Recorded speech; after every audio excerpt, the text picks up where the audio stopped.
everybody, welcome back to the channel. Now I get requests for videos on sharpening almost every week, so today's the day when we're going to actually do it. But before I start, I do want to upgrade my grinder. I'm currently using a 6-inch grinder, which isn't ideal for the sharpening system I use, so we're going to upgrade to the Record Power 8-inch grinder, and we are going to customize it with a 180 grit CBM wheel. Okay, but before we get started, I'll quickly show you what we're currently using. Okay, so this is what I'm currently using. The grinder itself I've had for about a year, and the ProGrind system I've been using for the last 4 months. I upgraded to the ProGrind system because I've never been particularly great at sharpening tools, and I wanted something that would make it an awful lot easier and a lot more consistent. And I must admit, since I've got it, I've never looked back.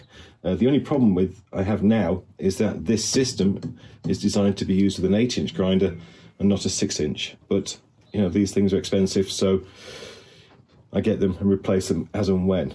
Now, I don't need to take this all apart. All I need to do is take off the ProGrind system off this bed and then make a new bed for the new grinder and then start customizing.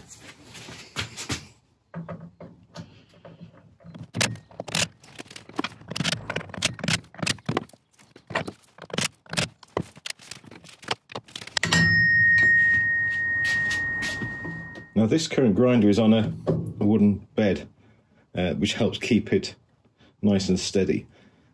Ideally, these things are screwed down to a worktop or a bench or something like that, but this has been in so many different locations that I decided just to sit it on these little feet which stop it sliding around, and they've been brilliant. It's not moved since I've had it here.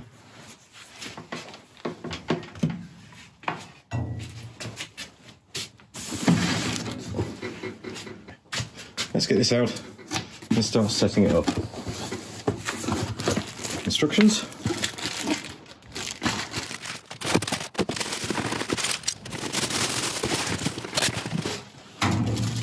Oh, jeez.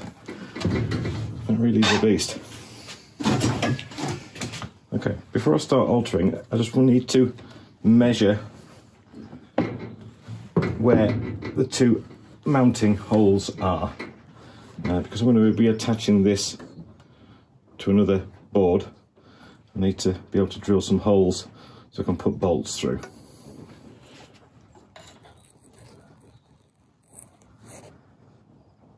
Okay, right, 16 centimeters between centers, remember that.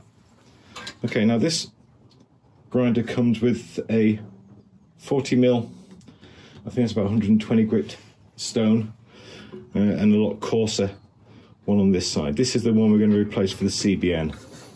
So I shall start taking this apart and we shall get that off.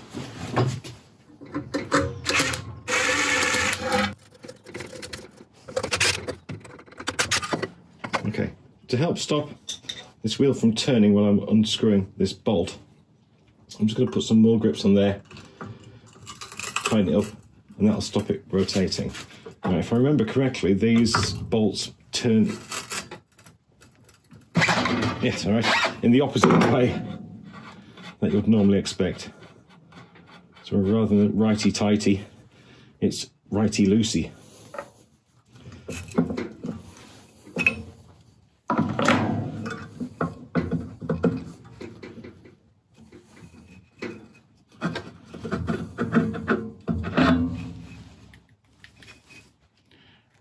Take off these hubs. Put on one hub.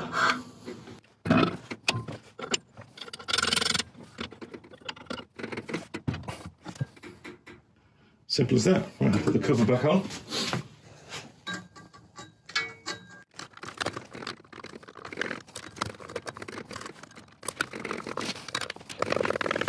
Okay, after an awful lot of messing around, I've managed to build the stand for this to go on. I had to put a block raised in the middle just so I could fit these rests underneath. The idea is now that we keep the apex of that point there in the center of the wheel, and we screw it down.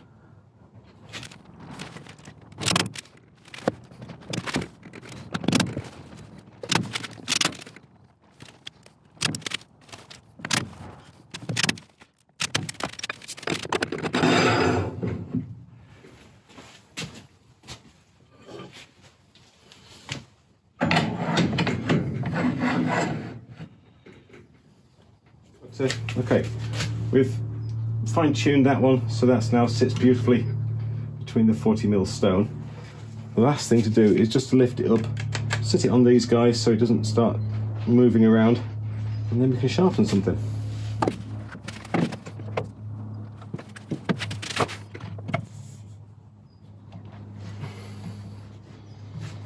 Okay, before we start, I'm just going to put on a pair of safety goggles.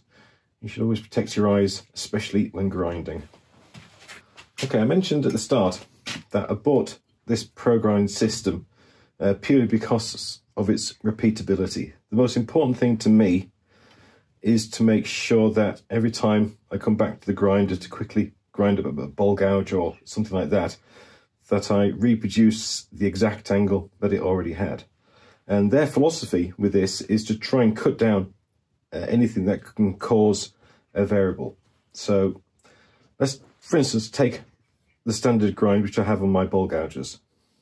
This system comes with all the necessary tools you need to be able to produce, for the bowl gouge, 3 of the more standard grinds.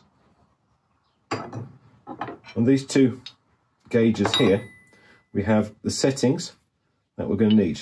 This one lets you cover the bowl gouge long grind, bowl gouge short grind. And on this one, we have a bowl gouge standard grind. Now I always use generally the standard grind on my bowl gouges. Now the way this is this tool inserts into here, is then clamped down like that. And then it says 2-inch projection and position number 1. Now the position number 1 relates to this, so it's on there. You can just simply slacken that off and move it to the any of the 3 other presets. So we're on 1, tighten that up. Now all we have to do is put it onto our rest, whoops, there, and move it up so until we get 2 points of contact on the wheel. When that's in place, we just tighten it up, and now we know that this distance is set correctly. We can take that out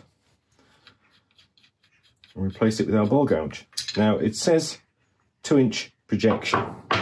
Now built into this stand are guides to let you know how deep you want the end of your bowl gouge to stick out. And in this case it's 2 inches. So we feed our bowl gouge in, put it onto this guide up to the 2 inches. Just get it a bit closer first with the tool. Tighten that down, and that's all there is to it. You can place this into the holder and pass it from side to side, and that'll give us our standard grind.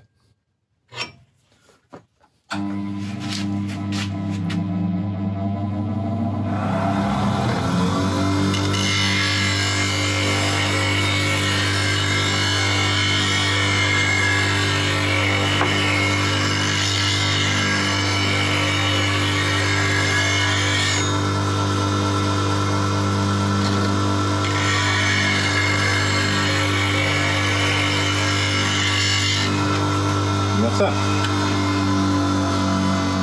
Okay. So there you go.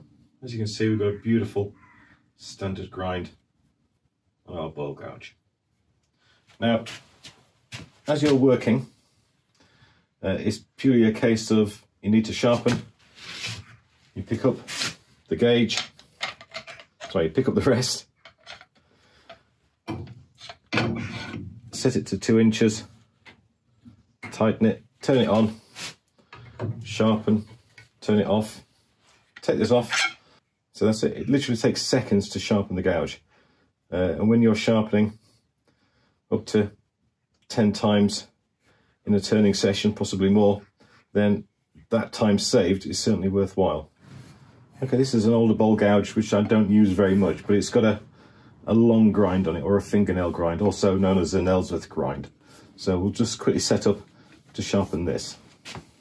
To make the long grind, we use this gauge ball gouge, long grind, 2-inch projection, and position number 3. So first of all, we'll change this to position number 3 and tighten it off.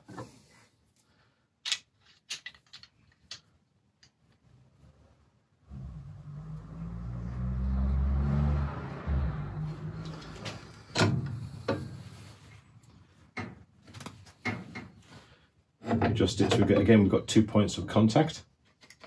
And for this one again, it asks for 2 inches of projection. Now that's ready to set up to be sharpened.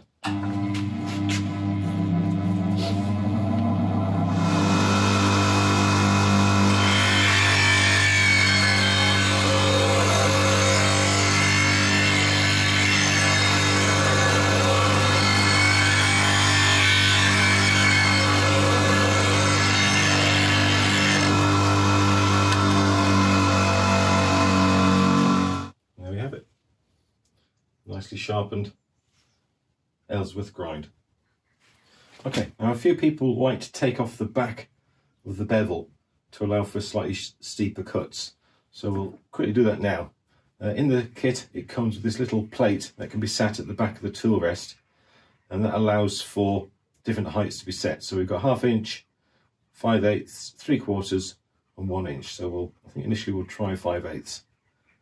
This isn't something I generally do, but I'll show you how it's done just in case you do it. So we'll put this back into a 2-inch projection. Now we're going to go through the same motion again, and hopefully this time it'll just take off the back piece of the bevel.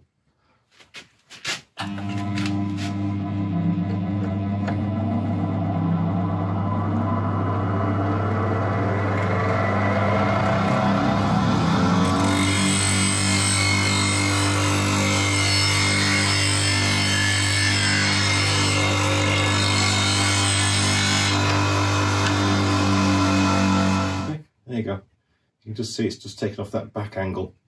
Some people like it. It's not something I do, but some people do prefer to grind their bowl gouges that way. And the main reason I upgraded to a CBM wheel for my bowl gouges is, first of all, it takes off less material. It doesn't wear down.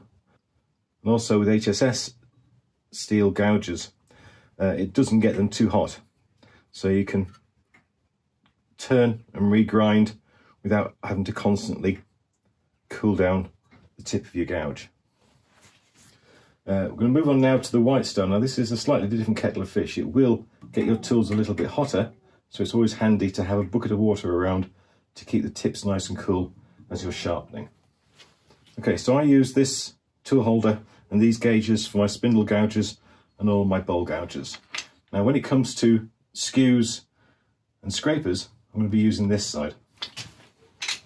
Now to set up this side, it comes with a 4-way gauge, again to do the most common angles. So we've got a skew angle of 21.5, a parting tool at 13 to 30 degrees, bowl scraper at 8 degrees, and roughing gouge at 45. So let's start with the roughing gouge. All we're going to do, loosen that off. Put this on here, get 2 points of contact against the wheel, tighten it, and that's 45 degrees. Got my roughing gouge, and all I'm going to do is turn it on and then roll this across the surface until it gets nice and sharp.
beautifully sharp ball gouge.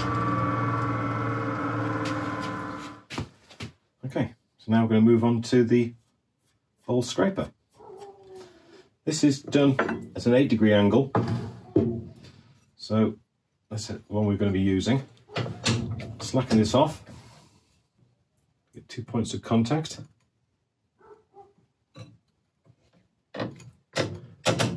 Tighten it up.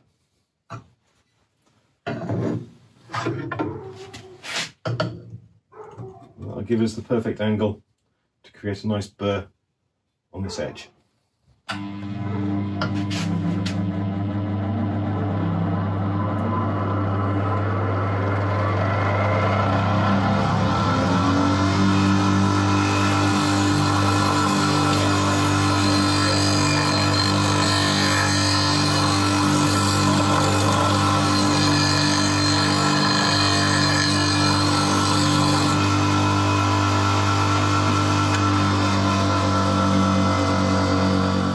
Now all the tools we've sharpened so far all cut in the same way.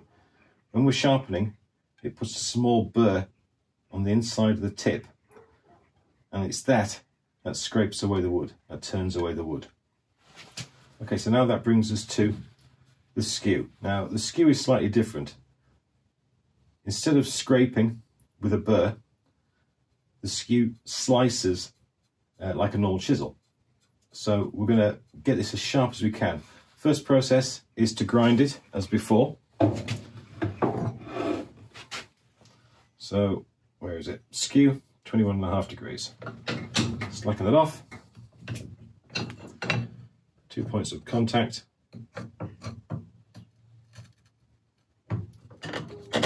Tighten it up. And then sharpen in exactly the same way.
As I was sharpening the skew there, I did dip it into cold water quite a few times because this has got quite a fine tip, and it's the tool most prone to overheating and bluing. So anyway, now we've got that pretty sharp, we can get rid of the burr just by sliding it nice and gently over a diamond card or a sharpening stone.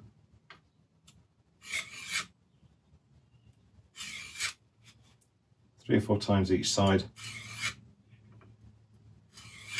And that'll just get rid of the burr. And that'll leave us with a razor sharp edge to make some beautiful cuts with. Well, there we go. You asked, how do I sharpen my tools? And now you know. I'm not proclaiming to be an expert in sharpening in any way, shape or form. There's plenty of other videos out there that do specialist videos on grinding each particular tool, but I want to try and spend as much time at the lathe as I possibly can, so sharpening to me is a necessary evil, as it were. I want my tools to be as sharp as possible, but I also don't want to spend all day trying to sharpen them. I need a system like this where I can come in, sharpen, and then get straight back to turning.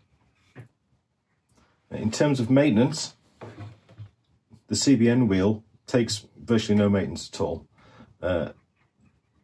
It can get a little bit of surface rust on it, but as soon as you start sharpening again, that'll all disappear. The white wheels, if you're doing bowl gouges, etc. on this one, you can get a dip in here. And all you need to do to get that back to flat, we use a diamond faced tool like this. It's a flat plate that you just hold against the surface while it's turning, and that'll return this surface to nice and flat again. So there we go. This is my grinding system. Last thing I really must say is, if you do put a CBN wheel on your grinder, please check with the manufacturer first to see if it is going to validate your warranty. I know for a fact that after putting this CBN wheel on this grinder, my warranty has now gone out the window. But in terms of cost, this is still pretty much the cheapest I can put something together in terms of quality and usability. There are lots and lots of different grinding solutions out there, lots of different things you can buy. I've done my research, I've looked through everything, and I think all told this cost me about £330 for everything you see here, and it can sharpen everything I want, and it's going to last me a very long time. Anyway, apart from that, thank you very much indeed for watching. I hope you've enjoyed it, and I shall see you all next time.